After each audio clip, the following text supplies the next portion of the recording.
Coming up next on Making Moves, JTA CEO Nat Ford joins me in studio to talk about the future of transportation and how Jacksonville is benefiting from his other job. JTA puts out the driver's wanted sign, find out why and how many jobs are available. We'll go around town on JTA to the South Bank, and we'll flash back to April 2014 for a look at the economic impact of the Dames Point Bridge as we continue to celebrate our 10 seasons on the air. I'm Donna Deegan. These stories and more right now on Making Moves.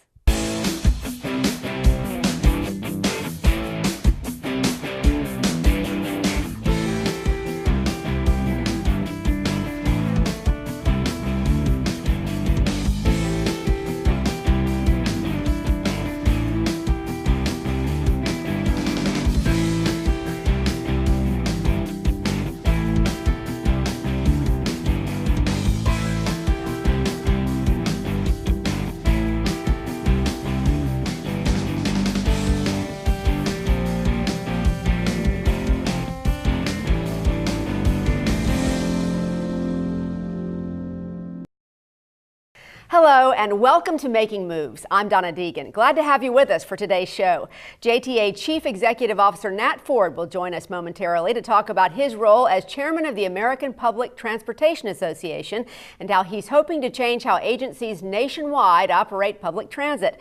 Correspondent Eugene Lindsay tells us why JTA is looking for people with the right stuff and how you could become a member of Nat Ford's team.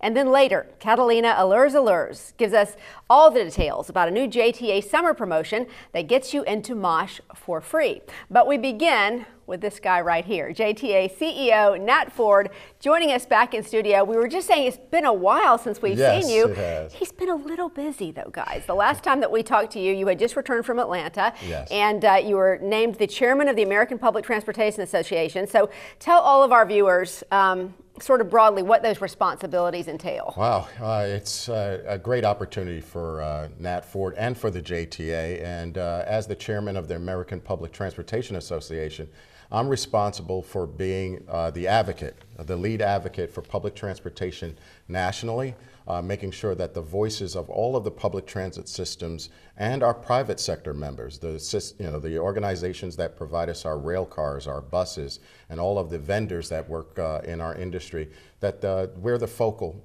point. We're the one voice that advocates for greater funding for public transportation, to talk about the importance of public transportation and what it means to our communities across the country. So great honor, great opportunity, and I have been enjoying it. Well, you know, Jacksonville and JTA has really been leading in so many areas, and it's been fun to watch you take the helm here. But I know we were talking about this really new mobility paradigm shift, yes, that is happening. Talk to people a little bit about that. Technology and our customers' desires they have evolved over time, and they are requesting more responsive, faster services. No longer can we just build schedules and expect the customer to fit into our schedule. We need to fit into the customer's needs.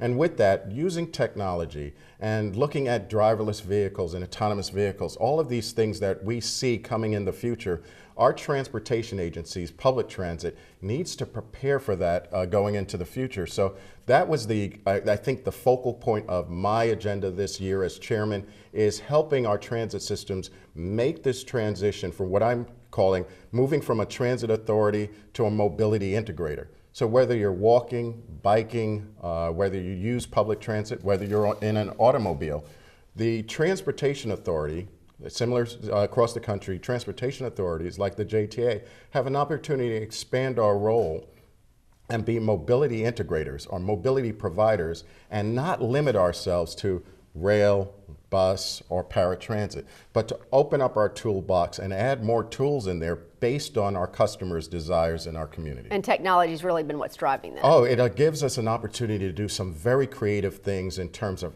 coordinating trips, because in any given day, we just don't travel from home to work. We have trips in between traveling from home to work. And so I may use an automobile for part of my trip, a shuttle may work for another part of my trip. I may walk, or I may use a bike to use for other travel purposes. So we have an opportunity as transit agencies to, I say, expand our role. I think we're best positioned to do that because we are in the community, we are providing services, but aggregating all of those different types of transportation modes under one umbrella. And of course, when you're talking about this change, I'm sure that your workforce Yes. has to change right along with the technology. So do you think that the industry as a whole can keep up with that? Well, number three, the third priority was workforce development, because as we get into this world of greater technology and leveraging technology, we need a workforce that knows, that is prepared for that. At the JTA, more specifically, we have what's called JTA University. We launched that earlier this year with an idea of elevating all of our employees, not just the management staff, not just our technicians, but every employee in the JTA will have an opportunity to start elevating their skills and preparing for this technology-driven future that we see that's not coming in the future, that's here today. And how do we leverage that to serve our community? You've been talking with people not only in this country, but around the world with a pretty bold agenda. How has that been received in your mind? It's been very well received. I was asked to represent the United States, represent our industry at the European Mobility Summit in Paris, France. And I was just telling a few employees the other day, I was blown away that overseas, in Paris, I was being asked questions about the JTA and the recent accomplishments we've had over the past few years related to our route optimization and the mobility, all the technology we've introduced with real-time passenger information, mobile ticketing, the ferry, the First Coast Flyer BRT, all of those projects being completed in a 4 to 5 year period was really remarkable to them. And then how that we're a road building organization as well as a public transit organization was very interesting, and how we're able to marry those two modes. So, what's the one thing you'd say, this is what I learned more than anything else in this experience? Well, I've worked around the country, but I've been able to reaffirm that the purpose of public transportation is such a noble purpose, because when we look at our communities in terms of the individuals who need transportation to a doctor's office to get good health care, to get to a good, well-paying job, to be able to go get that education, you see it here as the JTA, but it is a common thread across the country that public transportation may not be the primary mode for most of the citizens in some of our cities, most of our cities, because the medium-sized cities, it's you have automobiles, and that's probably the primary mode of transportation. But for a lot of people in our community, young people, seniors, and then depending on their financial perspective or their decisions in terms of their household budget, those that choose to use public transportation, it is fantastic that we have that type of service there. Because if it weren't there, think about the quality of life that a lot of our citizens would have if they didn't have public transportation. I got to tell you, whenever I speak with you, your passion for what you do and for public transportation just absolutely beams through your words. And I think hopefully people that are watching can really feel that. And I just think it's so exciting to see where all of this is going, and how you have your finger on the pulse. You've got 2 more months Yes. with this organization. Do you think you're going to miss it? Well, it is a challenge. Not so much. Yeah, it's a challenge because we have so many exciting things happening here at the JTA. I've got a great team here that while I was doing some of these activities, they made sure that we didn't miss a beat here in Jacksonville. But we've got some really critical projects that we need to continue our focus on, building out our JRTC, our Regional Transportation Center. Building the East Line First Coast Flyer, and now looking at the Southwest Line that will go to the southwest portion of our community. Continuing our work to look at how we will convert the Skyway to the U2C using autonomous vehicles. So I'm excited to get back in the saddle, so to speak, and really drive home these projects that I think are so critical for our community. Well, we're really proud of everything that you've done, and we're going to keep you right there for just a moment. We're going to take a break. When we come back, I want to get into your reaction of what the Urban Land Institute had to say Yes. about the JTA and that U2C project. So also, Eugene Lindsay tells us how expansion at the JTA has created dozens of new job opportunities. Coming up next on Making Moves, find out how all your kids, from the little bittiest ones to your unimpressed teenagers, can explore the world, make some interesting life-size friends without even leaving Jacksonville.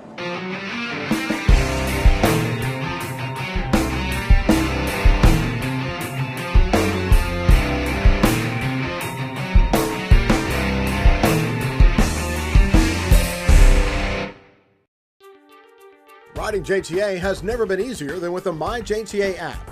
Now you can pay for your next bus or ferry ride right from your phone. Just download the free MyJTA app from your phone's app store and you're ready to go. Use the drop-down menu to select your fare and pay by using Visa, MasterCard, or Discover. You can purchase 1, 3, 7, or 31-day bus passes or a single ride on the St. Johns River Ferry. The MyJTA app. Transit for a modern world. Welcome back to Making Moves, and we are here, of course, with JTA CEO and the chairman of the American Public Transportation Association, Nat Ford. That's a lot of words. At your annual State of the Authority address, you announced your transportation vision for the future of Jacksonville. Tell us about some of the key elements of that plan. Well, the future of transportation as it relates to the JTA is to continue with our projects related to the Skyway and the U2C.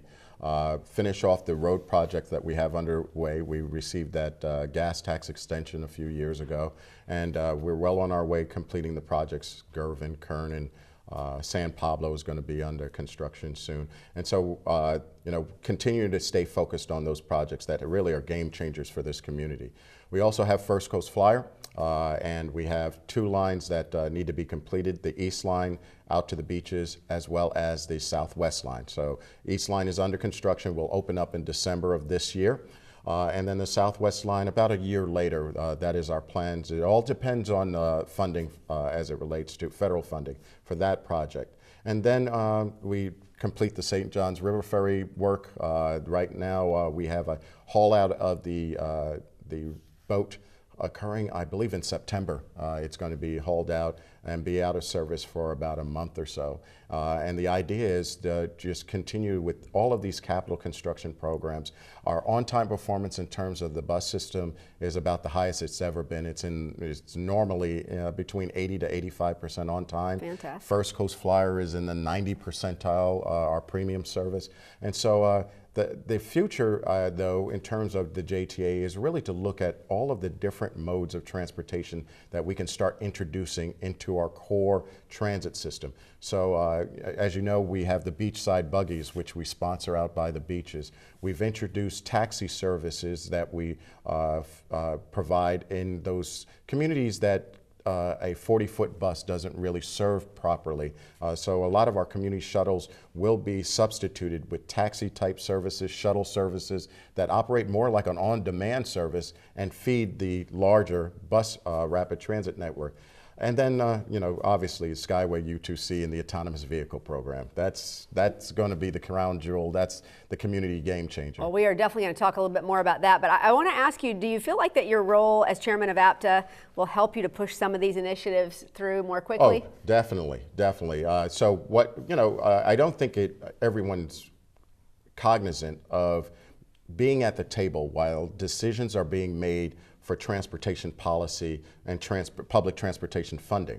And for the JTA to have their CEO sitting at the table with the Secretary of Transportation, with the undersecretaries and the special advisors to the Secretary of Transportation, with the acting FTA administrator. So over the course of this year, I've been in numerous meetings with those individuals talking about transportation policy, obviously from a national perspective. That's my role as chairman of APTA. But also, we're talking about the JTA also because there is a real practical example of some of our needs and some of the challenges that we face. And so they're getting direct insight about Jacksonville. And they're, in a few cases, we've had them here in Jacksonville actually on the ground looking at our transportation challenges and opportunities. And so they're very familiar with a community that they may not have been so aware of if it weren't for this seat as the chairman of the American Public Transportation Association. Well, and building relationships is always it's key to everything we do. Sure. It's key. All right, before we let you go, I know you're very busy. We appreciate all the time that you've spent with us today, but we do want to get into, JTA recently hosted a series of sessions with the Urban Land Institute. Yes. And afterward, ULI made some observations and some recommendations, and so we wanted to get your take on some of those. So one of the observations was that there were too many job opportunities downtown, not enough people living downtown. Obviously, that's really not anything new, but ULI said if that doesn't change, that the UTC could basically reach the same fate as the Skyway, not enough people to generate ridership. So what can JTA and the city do to change that? Well, clearly, it's all about coordination around land use and development. And the partnership that we have with DIA and Andre Wallace is a very tight, close-knit relationship. And it has already started manifesting in greater residential development in downtown with Vescor right at our Jefferson Street station, Skyway station. You have apartments that are being developed and being built right now by Vescor. They have a waiting list. And actually, they're using our Skyway. It's kind of no surprise to me, but with greater residential development, with folks living downtown, the Skyway and eventually U2C will be successful. The plans of converting the Skyway to the U2C was built off of the development that's planned and actually underway right now in downtown Jacksonville. So as we look for federal funding and look for state funding and look for local commitment to convert the Skyway to the U2C, I think ULI is correct. You need to make sure that you have the densities and the population in downtown to leverage this investment. Unfortunately, with the Skyway, it never reached its full potential, but that's no surprise because there wasn't that population living downtown. Now with our culture or our community, with the influx of people moving from outskirts back into downtown and creating a vibrant downtown for us here in Jacksonville, the timing of the U2C couldn't be better. Right. And so we will leverage the Skyway, which was clearly well ahead of its time. Let's leverage that infrastructure. It's already there, make the modifications, and then use technology, which is the autonomous vehicle technology that's really right here today, and go through our process of making sure it's safe, making sure that there's dedicated lanes for the vehicles to operate in, and it's going to be a winner. You and your staff and everybody at the JTA continue to deliver just such amazing things. We thank you so much. Oh, thank you for the taking opportunity the to be here. It's always good to see you yeah, again. Yeah, you too. And keep up all the great work, and we'll have you back again, hopefully, in the studio soon. All right, Nat Ford with us today, and we're going to get him back here before too long. Thank you so much again. Thank you. JTA has one of the newer bus fleets in Florida, including dozens of new compressed natural gas buses and new electric buses on order. And with proposed expansions into neighboring counties and fixed route buses planned to replace community shuttles in some areas, it will need every vehicle at its disposal. What it doesn't have, though, is enough professional bus operators to drive them all. Correspondent Eugene Lindsay has the details on what you can do to get behind the wheel of a great new career. No matter where your travels take you in Duval County, signs of JTA's mass transit system are visible and on display.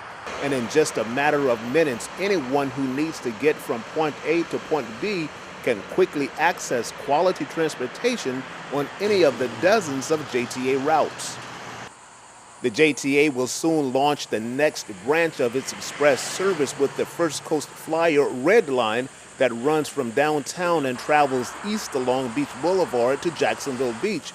And with plans to continue expanding their reach beyond Duval, providing more mass transit service in neighboring counties, the need to add more bus operators to its fleet has never been greater. They'll be driving our standard buses along our various routes. To qualify, you must be 21 years old, hold a high school diploma or equivalency, and hold a CDL, Florida CDL, Class A or B, either permit with a passenger endorsement.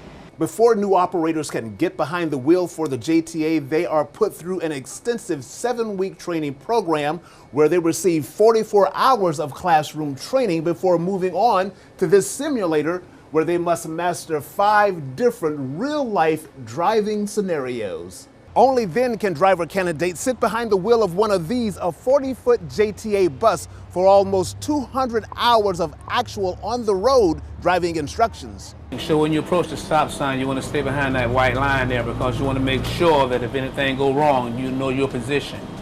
While in training, driver candidates are paid $12.50 an hour. Once training is complete, the salary increases to $14 an hour, plus you become eligible for an extensive benefits package. Upon graduation, you will qualify for benefits, including group health benefits and access to a pension plan, paid vacations and holidays, and additional incentive pay for performance and attendance. With the planned route expansions, the JTA's goal is to bring on 30 new operators by November. Training classes are scheduled to begin in mid-August, with new classes planned to start every month until the end of November. So, if you think you have what it takes to join the team with one of the most decorated public transit agencies in the country, go to jtafla.com/careers. Eugene Lindsay, JTA, making moves. 1 year ago, correspondent Catalina Alers-Alers took her Around Town on JTA series to the Museum of Science and History, better known as MOSH. She even donned a T-Rex costume to tell you about the Dinosaurs in Motion promotion JTA was doing with one of the city's most popular attractions. Well, Catalina is headed back to MOSH on JTA to check out a brand new exhibit from National Geographic Explorers. And the JTA will once again help you to see it for free. Another summer, another house full of kids saying the two words that put you in panic mode. I'm bored. No way, not in this city, and definitely not when the Museum of Science and History has a new traveling exhibit. The exhibit is called National Geographic Presents Earth Explorers. It squashes any idea of boredom by taking visitors around the world and into the lives of these brave explorers. Earth Explorers really allows visitors to step into the boots of explorers who are going out to remote and dangerous parts of the planet to study animal life and their natural habitats. And so through a series of stunning cinematography and immersive environments, people are able to put themselves in the place of scientists, photographers, and videographers who are out there actually documenting all of these wonderful animals. The hands-on exhibit is divided into 5 major areas: oceans, savannas, rainforests, mountains and caves, and polar regions. The last one comes with a friendly polar bear. Yeah, that's really how big they can get. You can go into a polar cabin and actually see polar bears walking by. In the oceans, you can actually go inside a submersible and imagine going down through the different layers of the ocean, from the daylight zone to the twilight zone to the midnight zone, to discover these just bizarre creatures that live far below the surface of the water. Paul, what's your favorite? Out of all the 5 pieces of this new exhibit, what's your favorite? I like being in the hot air balloon and sort of cruising over the African savanna. It's a great way for explorers to get to know about wildlife in that area because hot air balloons really make very minimal noise. Just on the Walk to the Hot Air Balloon experience, visitors will learn more about a major discovery that's less than 20 years old. As we're just passing by the mountains and caves area, that talks about the Cave of Crystals in Mexico, which wasn't discovered until the year 2000. We didn't even know it existed. And it's home to the biggest known crystals in the world. Now here is one of those great interactive experiences that is totally immersive, and it's a hot air balloon that flies low over the African savanna. This feature really is stunning. You can watch the real National Geographic footage of zebras migrating from the perspective of being in a hot air balloon, but without mosquitoes and that fear of heights. How explorers use gadgets and machinery like this also plays a big part in the exhibit. So a kid who's interested in technology might be interested in learning more about the critter cams like we have right behind you. Right, we have here a sculpture of a shark with a critter cam mounted on its dorsal fin, and critter cams allow scientists to explore and discover things about wildlife that they wouldn't be able to do if they were actually present, because human presence actually affects the behavior of animals around them. That's only scratching the surface of the technology in the exhibit. Kids and grown women with cool dance moves can also have fun while learning how thermal energy is used to track animals in the polar regions. And for the first time ever, MOSH added an augmented reality experience. You download a free app on your smartphone or tablet and watch animals come to life in each part of the exhibit. There is so much for kids to interact with and learn from, but there's one lesson Paul hopes sticks with them. One of the things that this exhibit really brings to mind is the fact that all of these remote environments are all fragile and they're all interconnected. And understanding more about all the creatures that live in these remote places on Earth helps us to be better stewards of the planet. Maybe playing pretend will spark a future for the next big National Geographic Earth Explorer. On the South Bank, downtown, Catalina Alers-Alers, JTA making moves. Making Moves is celebrating 10 years on the air, and over the years we've been able to share over 1,000 stories with you about Jacksonville transportation. Back in April 2014, correspondent Eugene Lindsay looked into the economic impact of the Dames Point Bridge as it reached a milestone 25 years old.